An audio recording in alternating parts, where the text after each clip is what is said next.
Hi Gemini, welcome to Higher Source Tarot for your weekly tarot check. This is for the week of May 9th through May 16th for all Gemini, Sun, Moon, Rising, and Venus. If you are new to the channel, I'm glad you're here. Welcome. I post new readings every Friday, then again on Monday. So if a reading doesn't resonate, you can check back in a couple of days, check a different part of your chart, or even look around on Mondays because the format on the posts that are made on Monday are different every single week. So there's a different, one week's a love reading, one week is a pick a card, one could be a monthly reading. They're all different varieties. Thanks to everybody for subscribing and everything you do, from liking and watching readings. I appreciate it all. And if you haven't subscribed, I'd love to invite you to join us and subscribe. All right, let's begin here. What guidance do you have for Gemini? Sun, Moon, Rising, and Venus. What does Gemini need to know, please? What messages do you have for Gemini, please? Oh, man. Okay. Begin here with the tarot, and then we'll use the angel answers. All right, you've got the Knight of Pentacles, the Queen of Cups, the King of Swords, and the Knight of Swords. You've got the Queen of Wands. Interesting. A lot of court cards. Wow. My God. The King of Cups, the Emperor, and the Four of Wands. I'm sorry. I was just blown away. I don't think I've seen that many court cards in a reading before. It's amazing. You've got two knights. Knights are they have good intentions, okay? Sometimes the way or the path that they take is, maybe not the path most traveled, right? Road most traveled, road less traveled, whatever you want to say. But they do get the job done. As far as, the kings and the queens, those represent, the kings are more like the purest part of that element. So for instance, you have the King of Cups and the King of Swords here. So, very good communication, but there's also maturity here in a relationship. So you have here air, Gemini, Libra, Aquarius. You've got water, Pisces, Cancer, Scorpio. You got a little bit of earth and fire too. Plus you have Aries here. So you got a commitment coming. I mean, there's no doubt about this. This is, whoever this is, they want to make things done the first time. I'm sorry, I'm stumbling over my words. My God, I'm just still trying to take in all those court cards. But with this, it also could be in terms of a job. So if there's been some delays, it's not because it's not coming. It's just about doing it in a very precise way. This is, it's a perfectionistic, and for some of you, if it's a job, you may have somebody who's just very much a rule follower, and they don't want to do anything that would, create a, problem in terms of paperwork, or have someone else who wanted the position argue about it. They're just very precise. In terms of a relationship, though, too, I do feel like this person, I get the word judicious. They're very careful. They're very discerning about how they do things. And they are serious about relationships. They don't go out with just anybody. They're not interested in that kind of thing. So it's definitely, though, long-term. Anything in this energy is stable and long-term.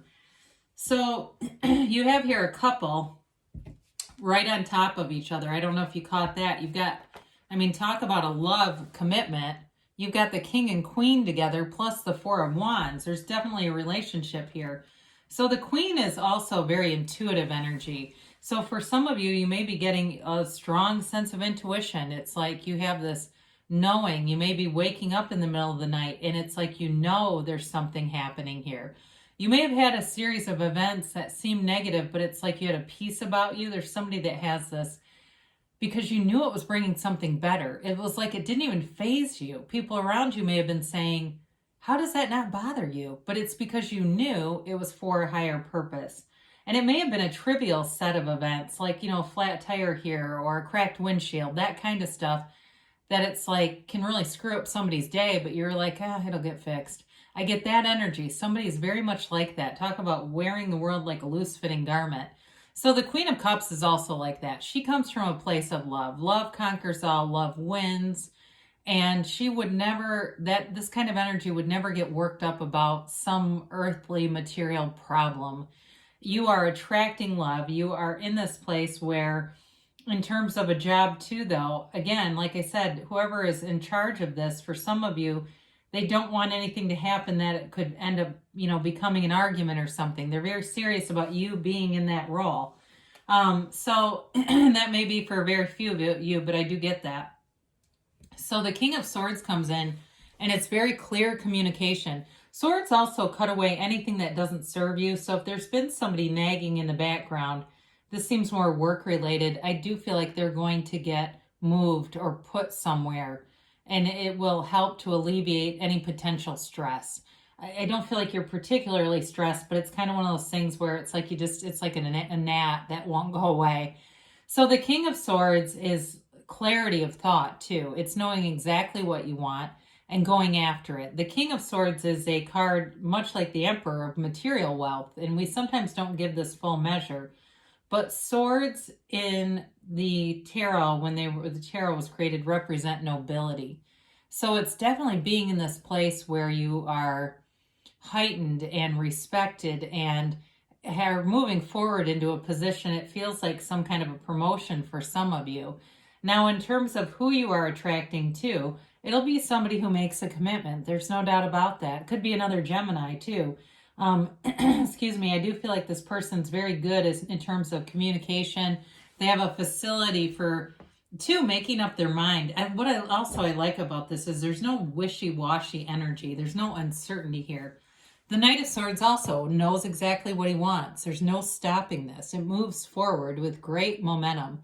Sometimes this can be a little scary, though. I like the Knight of Pentacles here because this balances this out so that you've got that ability to use some discernment. And also, too, I feel like that Knight of Pentacles puts some things in perspective so that you don't get too carried away with this. So it's moving forward, but it's not as impulsive as this could be. It's tempered by that other Knight. So that's a nice balancing combination because it allows that energy to be more stabilized. So the Queen of Wands is a beautiful queen. And so it's an indication that in terms of physical attraction, whoever you're attracting, you both find each other physically attractive. It's not something where you go, oh, I don't usually go out with people that look like that, but there's something about them I just really like. This is like you actually are like, wow. And excuse me, I apologize, allergies. But with the Queen of Wands, it's also loyalty around you. So again, I feel like there's people around you who really see your value, Gemini, and they want to promote you. It's also you taking action. So you're not afraid to stand up for yourself. You're not afraid to go after what you want with this. And the door's open. Excuse me, I apologize. The door's open. So the Queen of Wands is a sexually charged energy as well. Now, the King of Cups I mentioned before is maturity and love. In a relationship, this makes a great partner. Very open, able to communicate, able to express themselves emotionally. This is not somebody who's not committed. This is able to really be committed in a marriage, if that's what you're looking for, committed as a parent.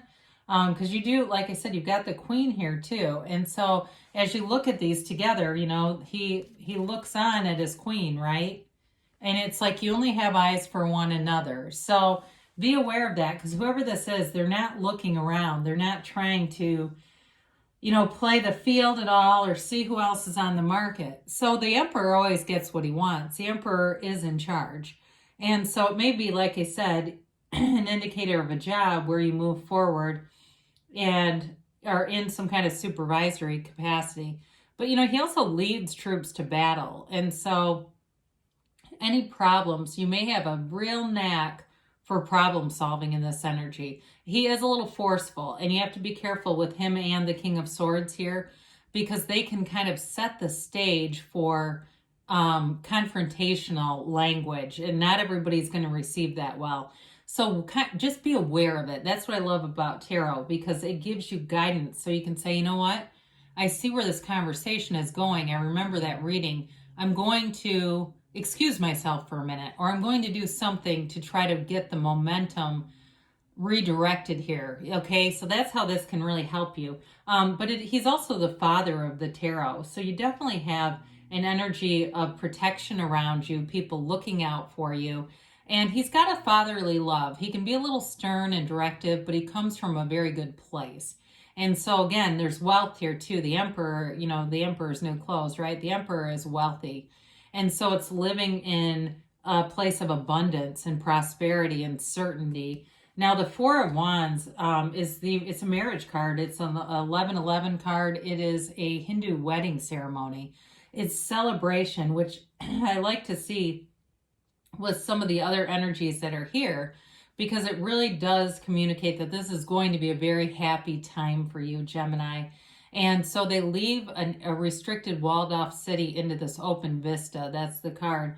And so anything where you felt like there's been a delay with that Knight of Pentacles, you'll get this all the way through. It will come to fruition with this energy. That's what they're trying to tell you. And it's a, spirit telling you that your manifestations are materializing in the 3D reality. It is a law of attraction card too. So things are definitely coming full circle here. They're moving forward. And it's really this was a fun reading. I'm glad I was able to do this, because I don't think I've ever seen that many court cards. It's just crazy to me. And then the Emperor, I think I was thinking he was going to be one too, another king. He's even above a king. He's the Emperor. Okay, so very powerful energy field. I hope you're feeling confident. Raise, stand up a little taller. There was, I forget her last name. Her first name is Sandra. She's a psychic, and she has a twin sister. They're very famous psychic twins. Anyway, she used to teach people to say tall, the word tall, when they were feeling insecure, if they had to go into a big meeting, just in their mind say tall. And so that would make them feel more confident. Anyway, you've got recovery here. So you definitely are moving forward. This can be a spiritual card, spiritual recovery. So if there's something, like I said, that maybe in the past there was a delay, you're definitely moving forward. You've got success. There's no doubt about that. And you've got the situation will improve. Well, if you're coming out of something, this is wonderful energy. If you're coming out of something that was restricted or just not what you wanted, you're moving ahead. Now, they do say not the right time. And so with this, that Knight of Pentacles, it may be related to that, where there's this timing thing, this discernment. And the Knight of Pentacles is, like I said, judicious, but has a perfect sense of timing, really waits for the right time. But because you've got a yes. So I definitely feel like it's related to that, and just having fun in the meantime, allowing this to manifest. So good things are coming. I love you, Gemini, and I'll be back again soon.